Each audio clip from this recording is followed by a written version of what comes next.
Thank you very much. Wow, this is a fantastic crowd, way over there on the lawn as well. It's great to be back at Blossom, and this is a beautiful place. This golden sunshine on this lush verdant forest. Perfect place to listen and enjoy the galactic sounds produced by the Cleveland Orchestra under the baton of Maestro Jack Everly.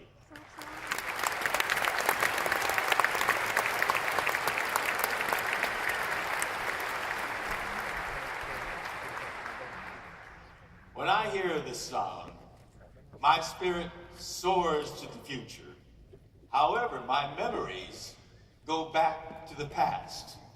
It was almost 50 years ago that I was cast by Gene Roddenberry, the creative producer of Star Trek, in this wonderful role that has really launched my career. Gene Roddenberry was an extraordinary, unique producer. He felt that television was really being used fully, and yet to address substance was very difficult with the network people. So what he decided to do was to use sci-fi as a metaphor for current events. And the most important metaphor of Star Trek was this vast Starship Enterprise, with thousands of crack professionals working on it. That was a metaphor for Starship Earth, with its rich diversity. People from different cultures, different races, different languages, different experiences, all coming together and working in concert as a team. This was what made the Starship Enterprise the powerful and engaging ship that it was. And you saw that diversity in the makeup of the crew. First of all, there's the captain.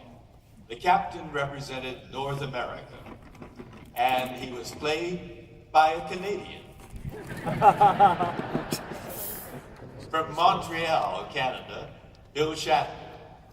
You saw also an African woman as the chief communications officer, and she was played by an African American from a small town in Illinois called Robbins, the beautiful Nichelle Nichols.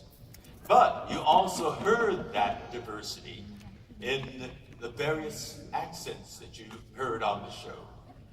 Europe was represented by the Scottish engineer, Montgomery Scott, and he was played by another Canadian, James Doohan from Vancouver, British Columbia. He spoke with a heavy Scottish brogue, but he wasn't even a Scotsman. He was an Irishman. But Jimmy was a nice guy, and I got to know him well. He became my best drinking buddy. And I noticed that he drank enough of the libation of Scotland to qualify playing a Scotsman. And then you also heard a Russian accent. Mind you, this was back in the 60s, when the coldest of Cold War was reaching its freezing point. Two great powers, the Soviet Union and the United States, mutually threatening each other with mutual annihilation. And at a time like that, we had a trusted member of the team, our navigator, who was a proud Russian, suggesting that even that can be overcome in the future. And to really underscore diversity, we had a first officer who was half human and half alien from the planet Vulcan. He wasn't biracial, he was bi-species.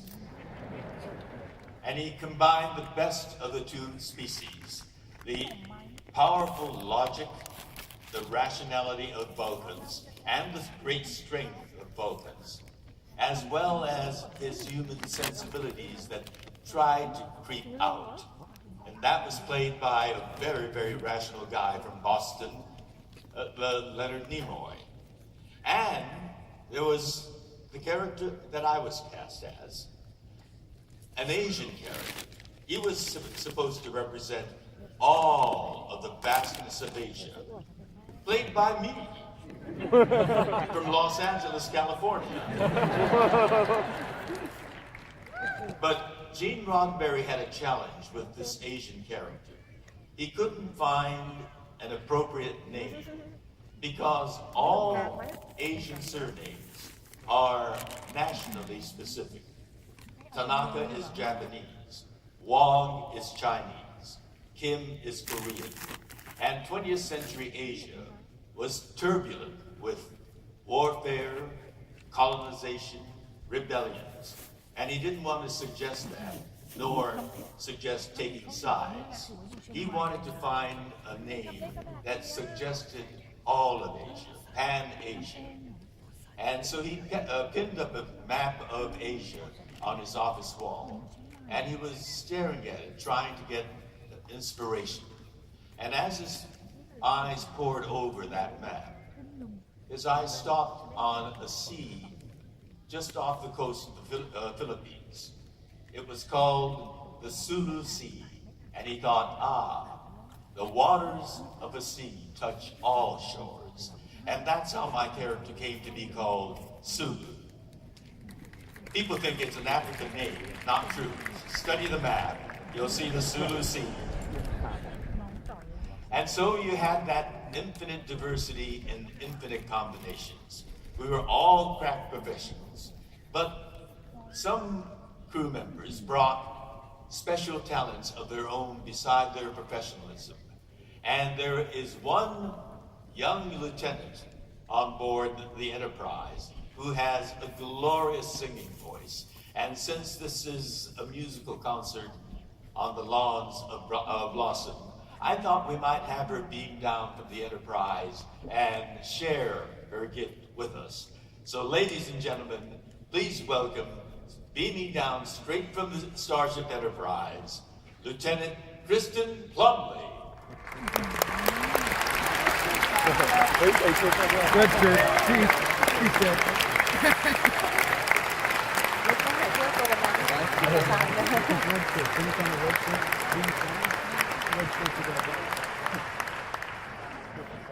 Good afternoon, Lieutenant. Good afternoon, sir. It's always such a pleasure to see you. And it is always such a treat to come back to Earth to sing. I have an entourage with me tonight. You have? Family and friends, yes, who beamed down from the ship with me. And I would like to say a special hello to my 8.5-year-old twins, Annie and Henry. Hello.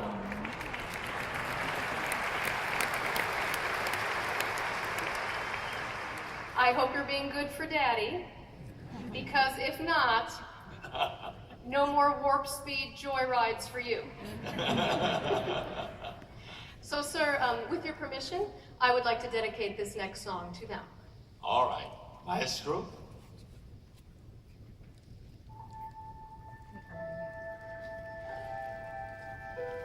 Space, the final frontier.